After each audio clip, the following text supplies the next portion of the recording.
my God. Okay, honey. Oh my God. Look at that. Oh my God.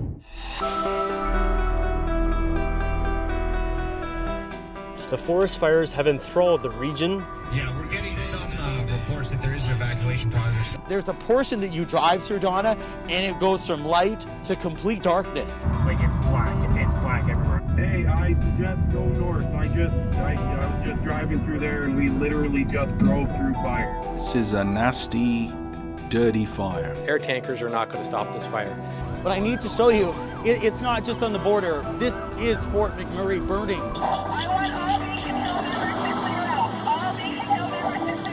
This fire will look for them, and it will find them, and it will want to take them. Oh, you can feel the heat. Holy shit. And it's currently out of control. Oh boy. There are, 4 air tankers, 15 firefighters, 4 helicopters. Well, the fire situation in Fort McMurray is absolutely critical right now. This is about as bad as it gets, and there are probably dozens of homes that have burned down this afternoon because of the shifting winds. Fire. If you are in the Greyburn area or south of that area, you're going to Anzac. Especially as you can see, as the fire gets closer and closer to the community. This fire is absolutely devastating. Everything in this city is just a catastrophe. Canadians are with you. Our thoughts are with you. Our prayers are with you.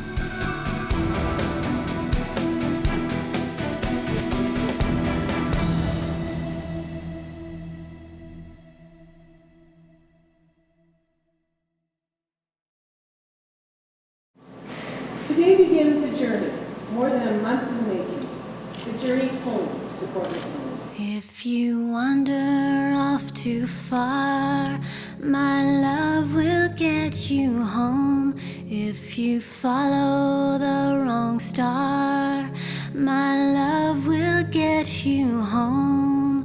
If you ever find yourself lost and all alone, get back on your feet and think of me. My love will get you home, boy. My love will get you home.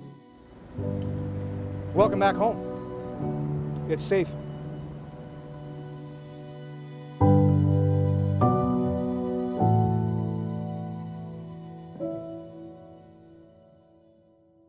Welcome home.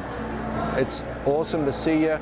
Welcome home is the main message that we want to give all the folks out there, and welcome back. I know those people coming down the highway will be excited. We'll all be part of it together. And we were already strong, and I just think we'll get stronger. Welcome back home to Fort McMurray. The city is still standing. There are some parts which are a bit down right now, but it's a great feeling to be back, and everyone I've been talking to is really happy to be back. All I can say is welcome back, family and friends and citizens of Fort McMurray. I'm so proud to have our home open again so we can get back to the business of life and enjoy ourselves. We have a place called home, and when people come home, I am so excited to be able to give them the warmest welcome possible.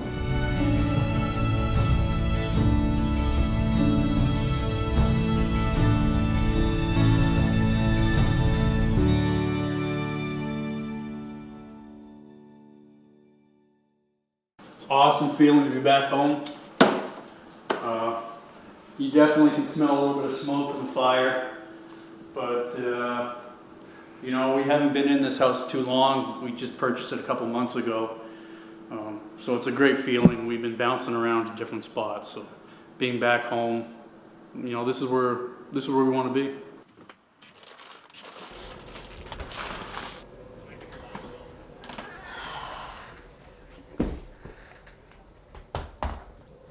Just really anxious to see what's going on here.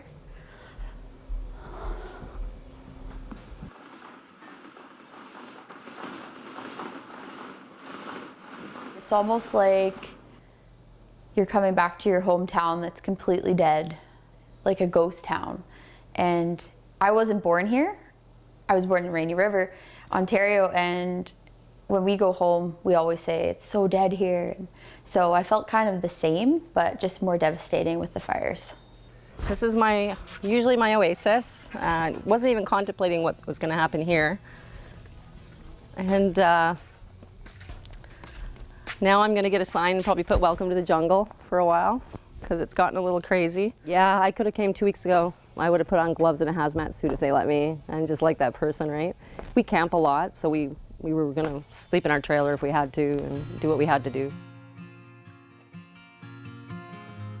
Seeing a town that was so vibrant before, no activity, but it was pretty surreal for me.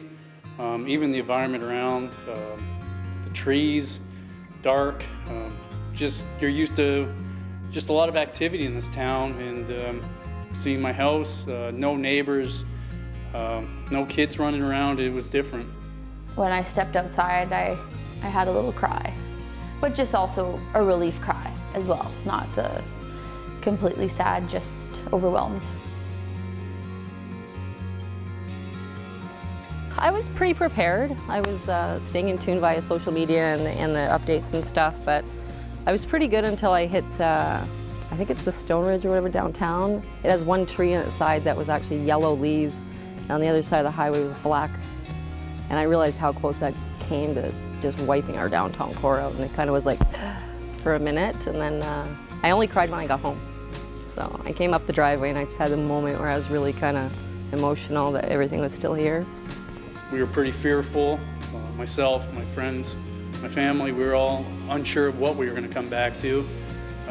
We were happy though, lots of media outlets throughout the last few weeks were able to give us lots of information.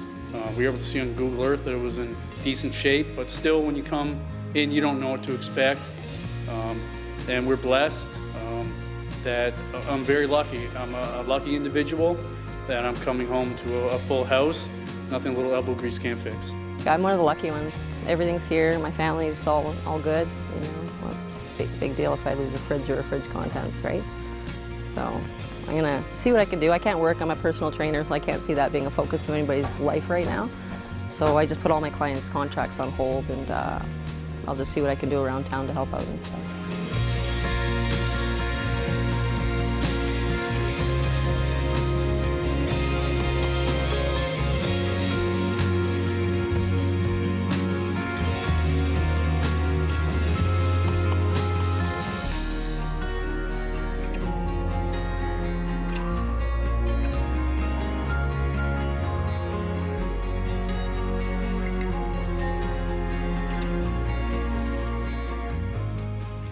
The Red Cross will provide $50 million to support community organizations with recovery activities. The Red Cross has now spent or committed $165 million for this response. 2 more water. 2 more water? Yeah. Oh yeah, you got them there? Yeah, good. We also know that this response is in the hearts of millions of Canadians, many of whom have taken it upon themselves to host concerts, fundraisers within their own community to support these efforts. Many of these activities occurred before May 31st, and donations totals are still coming in. We'll know the exact contribution of the matching fund in the days and the weeks ahead. With these considerations, we are comfortable with announcing this additional commitment today to support efforts that will bring the communities of this area back together in a positive way after such a devastating turn of events. In events like this, you never know how it's going to evolve, and disasters by nature are very chaotic. We've had, I think, 8 information centers open at one given time, volunteers across the country participating in this effort to support those folks here in Fort McMurray to get home. It's been humbling to see the gratitude of the great people of Fort McMurray as they continue to visit us and work with us and work with all of the agencies and partners. More than 1,600 Red Cross volunteers and staff have assisted the people affected by this disaster.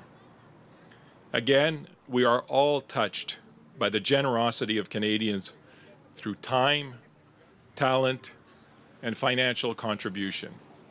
It's a collective effort.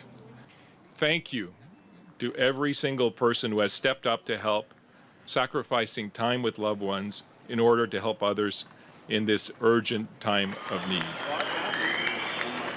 Hey, Fort McMurray, good morning. How are you guys doing today? This community has seen a lot. They survived a fire that they call the Beast, and over 25% of this community is now gone. Now the residents are returning, and they are preparing to rebuild. Every now and then it's gonna be, but here for a good time, here for a good time, not a long time, not a long time. So have a good time, the sun can't shine every day. So we're at Shell Place at McDonald Island Park, and it started this morning with our pancake breakfast at 9 a.m. and it continues, and we're waiting for Brett Kessel to go on stage to perform, and then later this afternoon we have the simulcast with the concert, the Fire Aid concert that's happening at Commonwealth Stadium in Edmonton. So everybody in Fort McMurray can come down for free and enjoy that concert on the huge screen here at Shell Place.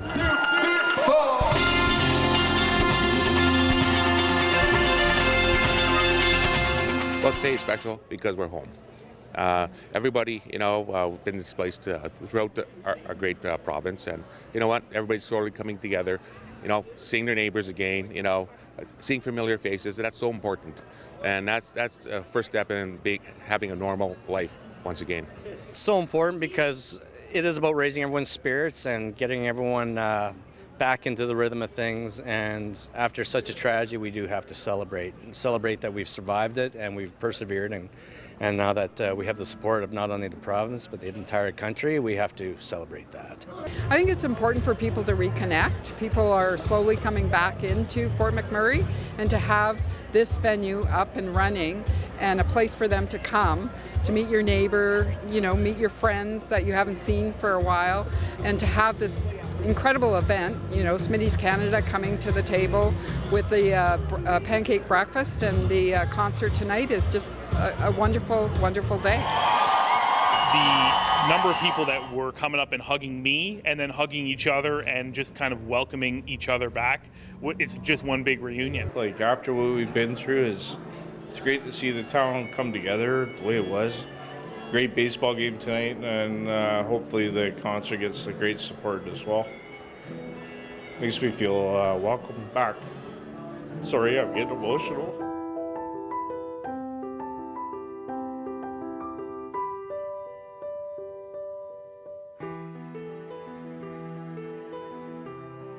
We're all in this together, and you know what? Anybody that needs some help, just know that you have a city council that cares about you, you have a whole community that cares about you, and some of us are lucky that we never lost our homes, but we have a council member, Lance, that lost his home, and many others, city workers, the workers of the RC. There's nobody in this community that don't know somebody that lost their home. My staff have been through the same thing all of you have, and are dealing with their own personal issues and working so hard. They are all so dedicated to making sure that everybody in our community has access to food, but they also, have their own stuff to deal with. And my organization is not unscathed by this event. And so to just be patient and be kind and remember that we're all in this together, and just really need to stick together and be nice to each other. I've always been proud to be part of Fort McMurray, to be a Canadian citizen, and be able to live the life freely that we're all able to lead. And knowing how the community has come together, for example, our son, he was saving other people's homes while his burnt to the ground. And he's not the only one. There's lots and lots that has that story. I can't imagine the grief that those people are going through. So if we can help in some small way to help relieve that grief and stress, yes, only too happy to do it, you betcha. Well, my son wanted to donate his bike to a child that lost their bikes in the fire. I had one bike, 2 kids wanted the same bike. So we put out a plea on Facebook for anybody that had a bike for sale or a donation to get a hold of us. So they definitely got a hold of us, and my dad's been fixing tubes and fixing chains, and people at Canadian Tire have been hearing me scream, and strangers have been buying bikes and dropping off bikes and picking up bikes. It's just been amazing. It's hard to describe the feeling of a kid on a bike, and even though I'm old and I got a bad memory, I remember what it was like, the freedom that you felt when you got on a bike and you're out riding around with your friends. And when Debbie decided she wanted to do this, I said, all right, do it. I'll fix bikes. I'll do whatever it takes to help make this happen. Kids are already coming in, they're grabbing their bike, and it's absolutely awesome to see. I was told this was started by a young man in Brooks, Alberta. Just wanted to do anything to help somebody out, so he donated a bike. And then they're like, well, we can't just donate one. It's just unreal what the community has been through and the amount of people that are coming together. My objective was to make one kid happy, which is my daughter, and to see the happiness that's coming out of just the start of it it's amazing. It makes my whole heart pretty glad. Is there anybody that would like to volunteer for that? And it's not always about financial support. It's about offering the, if you will, the human touch. You know, the human element, the mental health that comes along with that.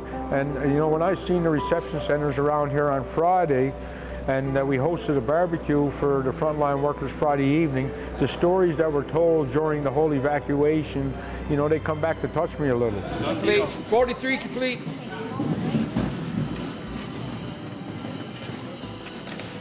We're preparing for 1,000 families this month, where we've been kind of averaging around 500 families a month prior to this. We're hoping that doesn't happen. We're hoping that people are in a good enough position to be able to take care of themselves, but we're also we're preparing for that, and we're telling people, you know, like, put your pride aside. You've suffered enough. Don't make food another hardship for your family and yourself. We are continuing to accept and receive donations from around the province and the country. That was Team Rubicon, who have been here helping since we came in on the 28th. They've been a great source of volunteers, along with many other organizations. Which one's your part, or is it all the same? Yeah, right there. Yeah. Okay. This is yours. Long before the fires, you know, their people, their leadership, what they do for our community, sometimes people take for granted, but I never lose sight of the fact for what these guys do, for what they've done, and for what they're going to do.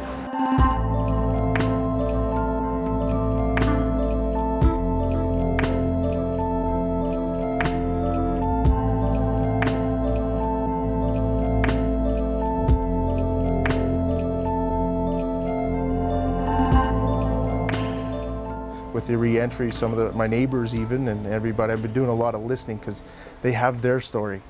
And it's important for them to say it, to tell their story. But at some point this community needs to know, because we stayed behind, and this community needs to hear our story and what it was like. I think it's important. Overall, it was, you know, it was very, the whole incident, the whole fires was very demoralizing for us as firefighters, and for the guys on the ground. They're exhausted, they're hungry, they're running on adrenaline, but there's just no quit, and there was every reason to quit, or make excuses. I can't do this no more, and that just wasn't. That wasn't even a thought or a conversation. We need to save our community. I'm not second guessing anything of what we did. I believe what we did was the best that we could have done at that time with the amount of resources. That first day with that firestorm and that fire front coming at us, and I counted 8 different major fires. I'm not even sure if the word major, I mean losing communities is, but 8 different areas of town that was on fire at once. Like we typically staff 30 firefighters, four pumps and an aerial, and some ambulances. But that's our fire suppression. So it absolutely so it's like double the amount of fires to our own pumps. So how did the guys do that?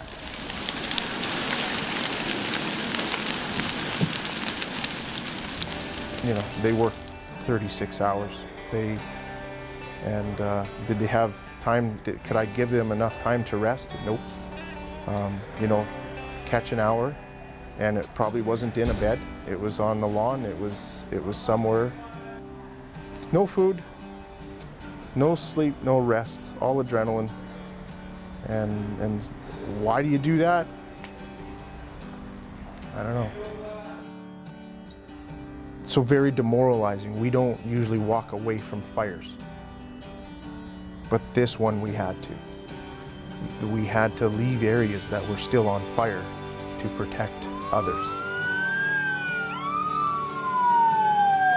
So we're losing houses, we're losing houses, we're losing houses. And we're getting exhausted. I mean, it was very demoralizing, but the Birchwood Trails was our trophy. The Birchwood Trails was our motivation.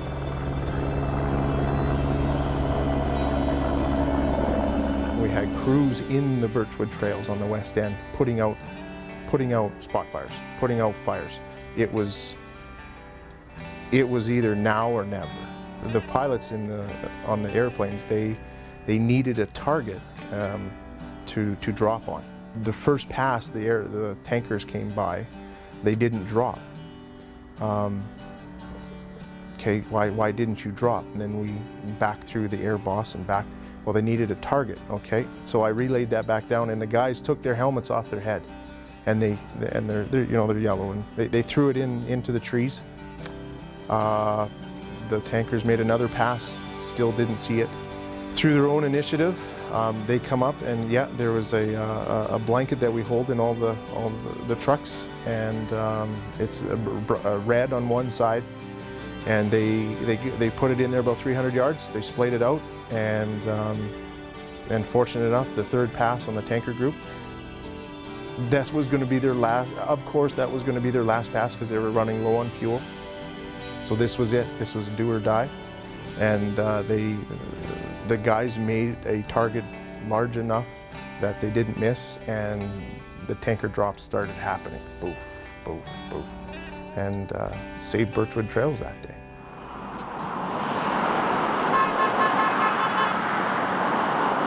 I hear the H word out there. I'm not sure if the H word is. I certainly understand it's what others, a form of expression for others. I get that. I can say personally though, maybe humbling is a better word for the H. Honored. To serve with these guys. There's we just became a very confident. We're fragile right now, and I think everybody needs to understand that. But we're sticking together, and we're a strong group, but we're just still soaking in and reflecting on what just happened there. But we'll pull through.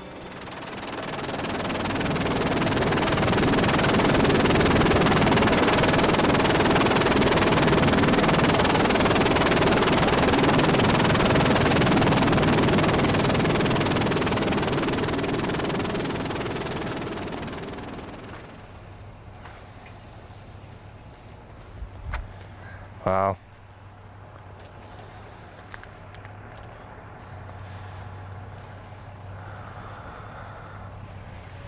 You see videos on Facebook and different postings, and you really don't believe what you're seeing until you're standing in front of it.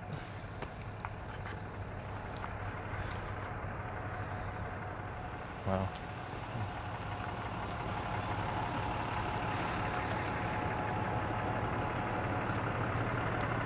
I think the toughest part for us is really how much we love the community here. We've spent 3.5 years here so far. Kids love it. It's been amazing. and just within an hour you're evacuated from your home and really coming back to nothing at this point. Yeah, it's pretty shocking.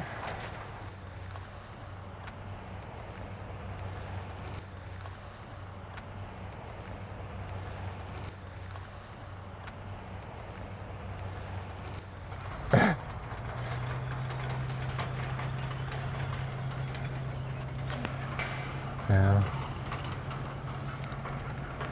There's more left behind than I thought. There's some out. This happened so quick. We work a kilometer down the road on the same street here at the Shaw Cable Building. Evacuate the office. I get to my kids at the school right beside the Shaw office, and there's already fire across the road. Impatiently waiting to try and pick up my kids and get them out of school, and there's fire across the road. You know, we run down here, let the kids out. They run in to grab what they can, and about 12 minutes later we're leaving. There's fire. My son's yelling, "There's fire right on the road here," and we leave.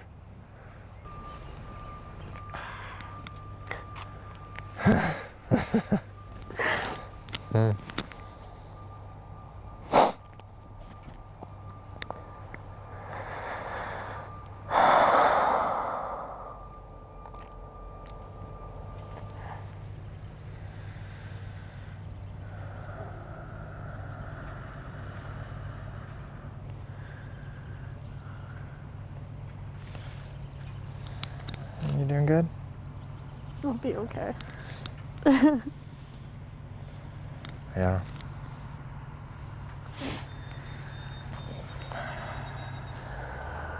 It's been a hell of a month. It's 34 days ago, do you believe that? We're finally just getting to step back here and actually take a look. So surreal. But it happened so quick. We absolutely love this community. We'll rebuild. Yeah.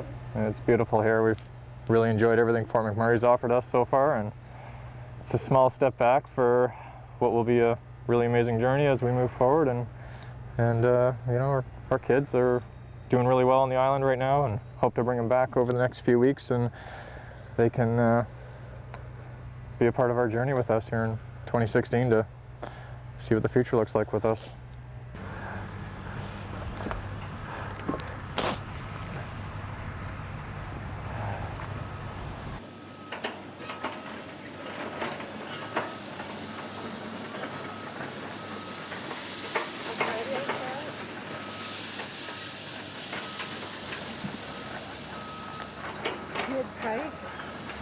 Yeah, you're seeing little things in there. You knew where they sat before and where they're sitting now. It's crazy. Yeah.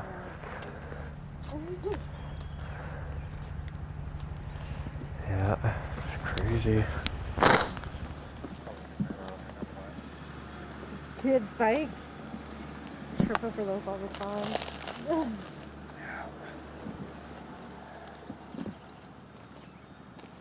That's weird.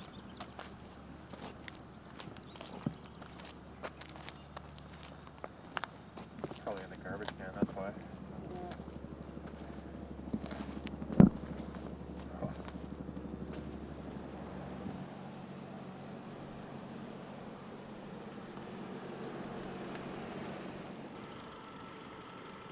Yeah, everything that we've had on our walls is all about the travel and the life that we've done. That's been the most exciting part of things. So, you know, we can do it again. To travel more so that we can replace it all.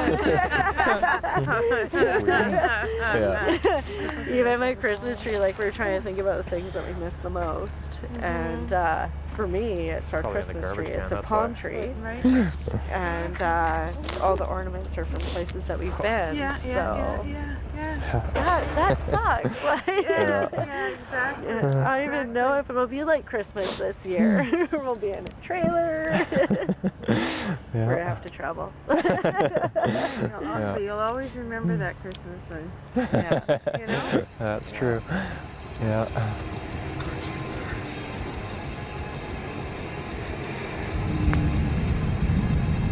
fence? No, the fence is still there.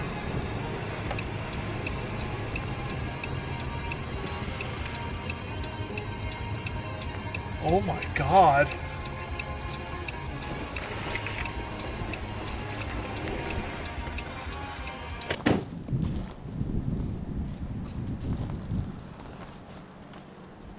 Oh, yeah, we leaked.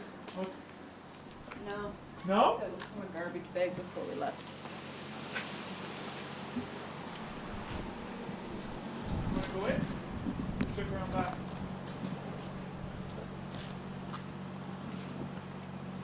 You alright? It's too close for comfort.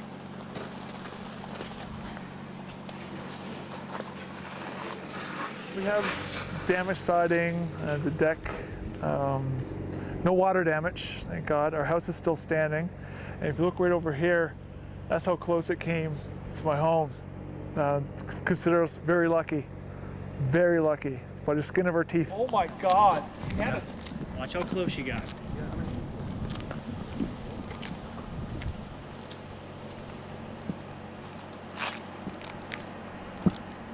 Wow. I'm gonna take a picture. I guess Paul's already here, right? Yeah, they said Paul was already here. Look. You want to give me a call right now? Yeah, I can do that. They said that a house was destroyed every 2 minutes. That's what I'm hearing, and it was igniting. I think they were building a firewall for like every 5 homes. Candace, 5 minutes. Do you want to be 5 homes ahead? It would take 2 minutes for a home to burn, but it would take them 5 minutes to bulldoze it. I mean, that's our neighbors right there, Paul, and like that could easily burn. And by the looks of it, there was like amount of soot that there was burning embers on our property, but it just didn't ignite. I mean, there's trees that lit up on our property, but that was it. Look! Yeah, look! Look! That's a tree's on fire, and it didn't touch the house. What? Look, even this. Is that the side? Yeah, it did too. It scorched the side of here, hon. I think. Yeah, it did too. Look. Holy crap. That's it. So I'm really glad that we had, like, our firefighters are amazing people here in town, and they don't get enough credit. They're fantastic. The first people we saw coming in was that brigade down there for the bridge, and I was like, we just blew the horn and yelled and hooted and hollered, so they're heroes.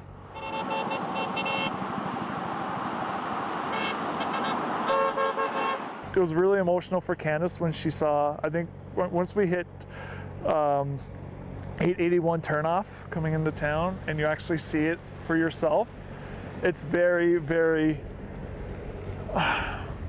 very real. And you feel like you're in a nightmare and you just want to wake up and say, okay, everything's back to normal. But it's definitely quiet here. Like, it's just, you're in a war zone.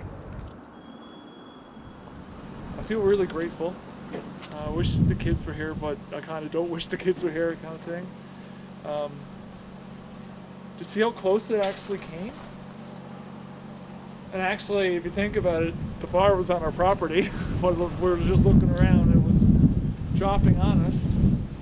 However, like, even right here, you look up here, huh? Yeah, it's all the ash. It's all the ash.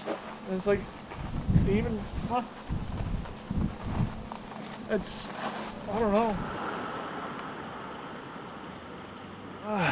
We've been hearing a few things that the property behind us, like right here, these guys left their sprinklers on. We also heard that it was firefighters dousing the heck out of Paul's and mine that saved it. So I don't know, but whatever it was, there's an angel looking over, there's someone looking over us, so.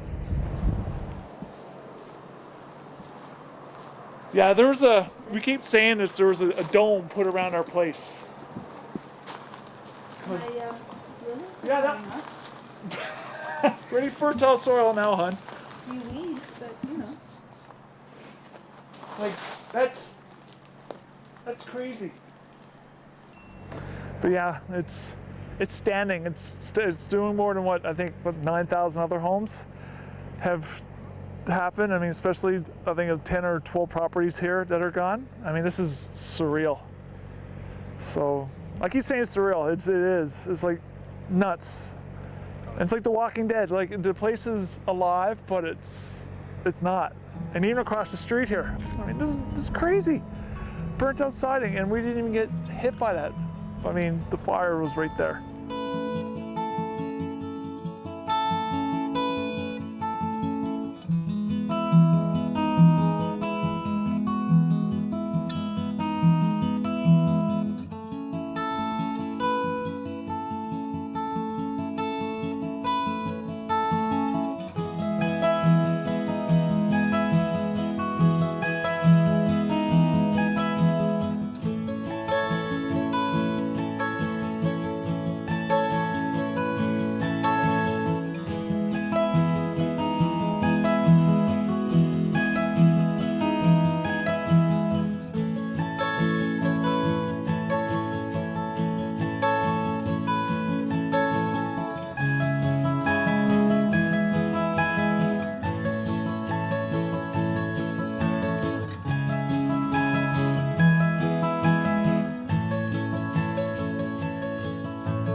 There was nothing in this world that was going to let me leave that town. Yeah. Not with the guys out there. No way.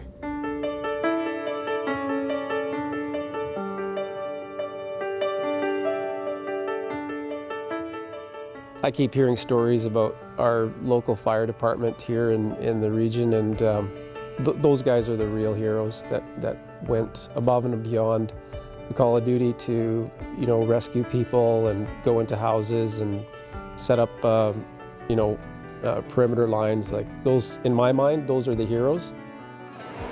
I would say thank you very much, but I'm not the hero. I think the hero is your parents who got you out and evacuated you and your siblings, if they had some, out of the city without causing any harm. I think those are the real heroes, being cool and calm and collected under pressure. Meanwhile, they're probably in their heads, like, what's going on here? But keeping that cool in front of their children, I think they're the real heroes for sure. I don't consider myself a hero at all. This is our job, and it's what we paid to do, and it's what we want to do. But I was mostly impressed with how the community came together. That's what really shook me to the core, was how everyone came together, helped everyone out, and basically as a team, everyone was the hero, if you want to call it that. A hero? Do I consider myself? No, not at all. For me, with every aspect of my life, it's about service. Service to the community, service to myself, service to anybody that I encounter on a daily basis. For me, that's life in general, as a human being, service to others. To answer your question, if I feel like a hero after everything that we went through, I don't feel like a hero. We just did what was required. There was no quitting my fellas. There was no quitting me. This is our home, and there was no stopping us from doing everything that we in our within our power to try to mitigate what was happening. It was, to me, a horrific thing to witness. Seeing people's homes lighting up around me, and at times feeling powerless, feeling like we're getting beat up, losing. But no, there was no quit. We're not heroes. We are firefighters from throughout the country here, and we will do whatever it takes. That word's been thrown around a whole lot since this whole thing, but I don't think any of us really feel that way at all. It's just what we do. Yeah, it's not something I would put as a title for us. It's that is actually our job, like doing medevacs of people from hospitals and in urgent situations. That's exactly what we're supposed to be doing. So, I mean, the environment, the situation was exceptional, but it's at the end of the day, that's what we're supposed to be doing. Well, with our young children within our community, if a 5-year-old was to come up to me, I'm going to crouch down and give that kid a hug and tell them how much we appreciate them saying thank you. It's very, very humbling overwhelmingly thanks that we've gotten from the community and from people, meeting people on the streets and within restaurants and throughout the neighborhoods, and for them to impart that sort of gratitude to us, it's very, very, very humbling. I get it all the time. I got 2 little girls, and my oldest one wants to be a firefighter like her dad, so I'm already a kid's hero, so that's all that matters to me, really, is just being a good dad. That's the most important thing to me. I did ask myself, you know, geez, did we make a difference? And yeah, we did. Yeah, absolutely we did. Abasand, you'll see some of those houses up against the green belt there. That was the guys. They stopped it. There's no reason why those houses should be there other than the guys holding their own and holding their ground. But being a hero, no, I'm just a regular guy, just like anyone else on the street. This is to me the most rewarding and challenging career I could ever think of doing. Yeah. It takes the cake.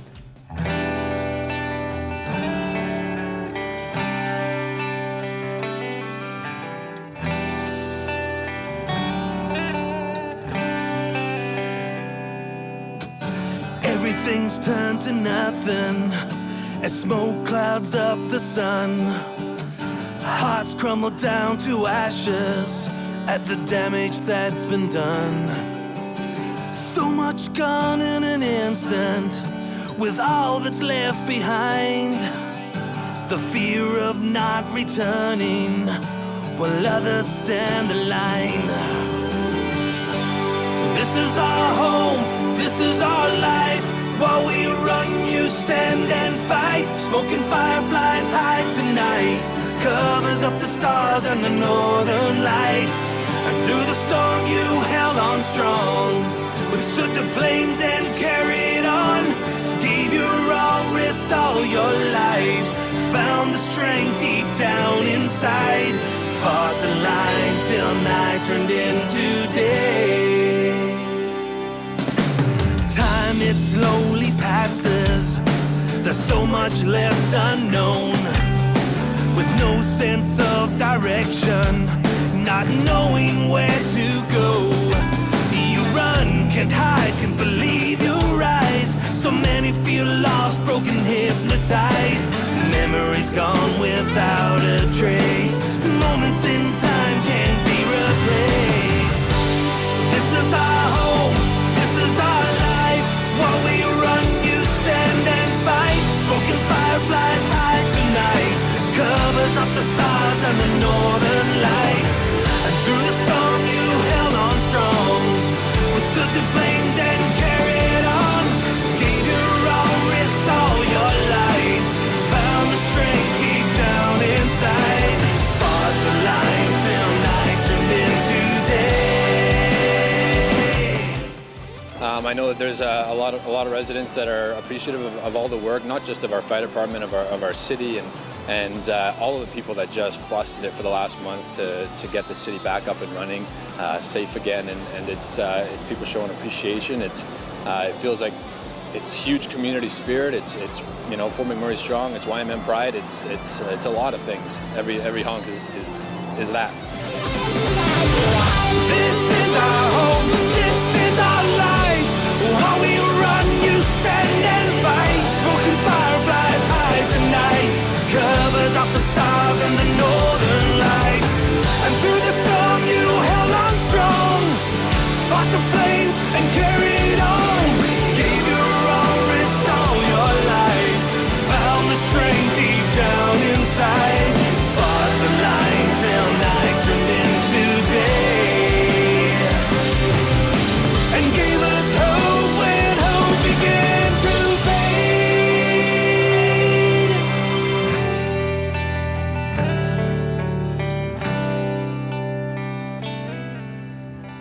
The success we've had so far really is a tribute to the resilience of our community, and I can't thank those residents enough that have really taken control of their situations and just move forward in recovery. It's wonderful to see, and it doesn't surprise me at all, knowing that we're here in Fort McMurray, that we've had the progress that we've had.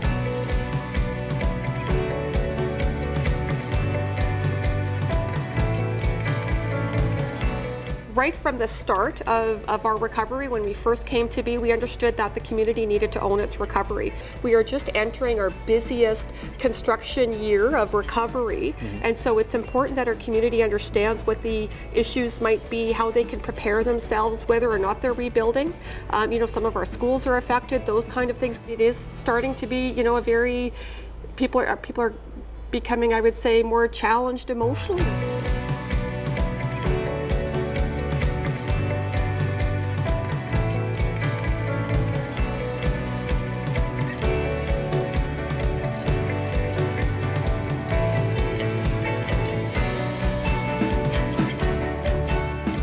What I'm hoping when we get to the end of our journey, whether it's 5 years from now or however long that looks for our recovery, we will become the lessons learned, and those lessons will be shared with others to learn from what we've had for experiences as well. And every time we learn lessons, we all get better for it.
I'd just like to thank all the firefighters and the first responders for marvelous work they've done here trying to get this place cleaned up and get it back in order, and thanks to everybody. Great job, guys. Thank you to all the firefighters to let us back in and everybody who worked tirelessly to save our town. Thank you. Thank you, policemen, for letting us come home. To the people that put us up in Edmonton, Constance, Scarlett, and her husband Mike, and their family, we very much appreciate it. You saved me, my wife, and my beautiful dog, so thank you. I'd just like to give a special thank you to all the members of the Anzac Fire Department. Good job, guys. I just want to say thank you to the first responders, everybody in Fort McMurray, Connie, Wyatt, and Dave, Cindy Davis for taking me in. Love you guys. Good to be back. Thank you. I'm scared to think about what would have been left of the town had they not been here and working so hard. On behalf of me and my husband, I would like to thank the community of Athabasca that opened their arms and their homes to us. This is Amy, and I lived here for 36 years, and I have never ever seen such great response to a great big fire. And I'd like to thank the fire department and all the people who come from all across the country. Those wonderful people need to have a medal. Thank you. And I would like to thank the wonderful lady from Baby Dukes in Red Deer who recognized that we were actually evacuated from Fort Mac and actually showed us the way to nearby hotel and even brought us to dinner. That was unexpected, and I'm really thankful. It's amazing how the people are bouncing back, and the attitude is good and everybody's happy, and it's just amazing that Fort Mac is back, and the firefighters and everybody did a terrific job, and hopefully now we can put it back together and carry on. I'd like to thank the Fort McMurray Fire Department. They did a wonderful job here. It's pretty crazy, but I have to give a big shout out to those guys that did a wonderful job, and thank you guys so much again. I just want to thank you all the RCMP and the firefighters that were fighting to try to keep safe our community. Thank you very much. It feels great to be back and to see all the smiling people. And I want to say thank you to my friend in Edmonton for opening up her home for 10 of us who were from Fort McMurray, and she never complained about it. So Rocio, thank you very much. I got displaced, and the first night I was able to camp out in Fort McKay, and they had lots of food and sandwiches, and the whole community was helping people out, and I really want to say thank you very much. I'd first like to thank all the firefighters who did an amazing, tremendous job. Thank you from the bottom of my heart to all the first responders, to all the wonderful staff at Shell, who Albion Village, to Cassie, to all the guys who did logistics at the airport. You are amazing. Thank you so much. We especially want to thank the firefighters here who actually went through a lot for us and got us back in town safe. I just want to say my thanks to all the local firefighters that put their heart and soul in keeping us protected. In particular, one of my good friends, Scott Germain, who unfortunately lost his house. He wasn't the only one. Zach, I know you're out there too, and you lost yours. Mark, just thank you. I was thinking about you guys every day, and we wouldn't be here today if it wasn't for you guys. From everyone here in Fort McMurray, just thank you.